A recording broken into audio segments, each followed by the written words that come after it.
Hello, Steve White's 89. Well, I was doing a review and comparison video between the new Studio 86 Megatron and the War for Cybertron and the G1 original vintage one, and I felt a little bit bad for excluding another Megatron.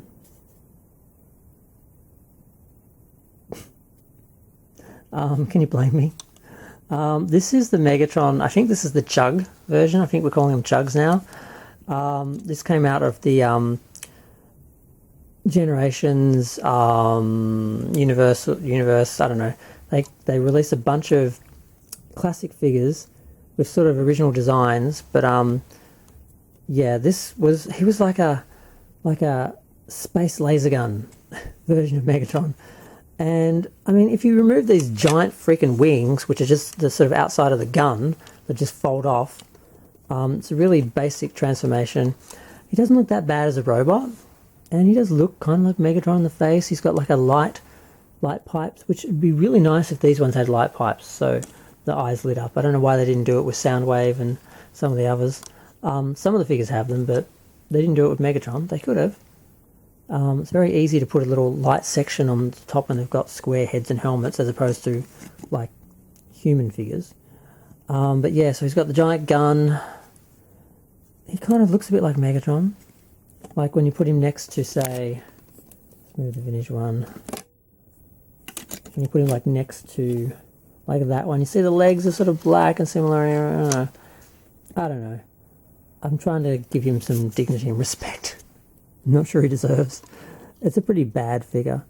It's so far removed from what Megatron was. But still, when you look at him, you can see he's a Megatron. But yeah, that's why I left him out of the video. So I'm just going to put vintage Megatron back. And these are the three main Megatrons for me. The original G1 vintage figure. The War for Cybertron figure. And now the Studio 86 figure. And I did forget to mention, or did I? I don't know. The original, when he was released in Japan as I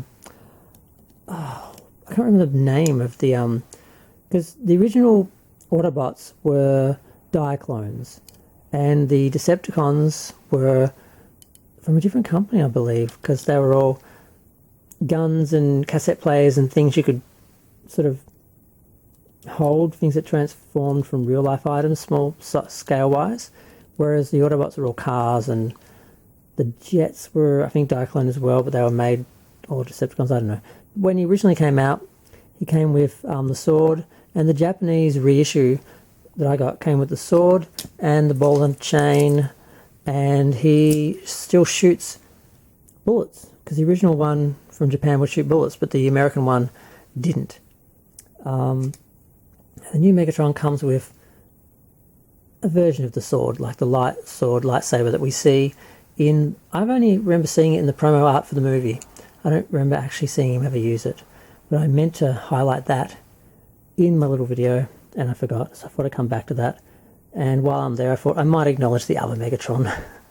That was the only Megatron we had for a few years there, as part of the universe and classics sort of little collection of redesigned figures. But I'm going to go. Feel free to share, like, comment, subscribe.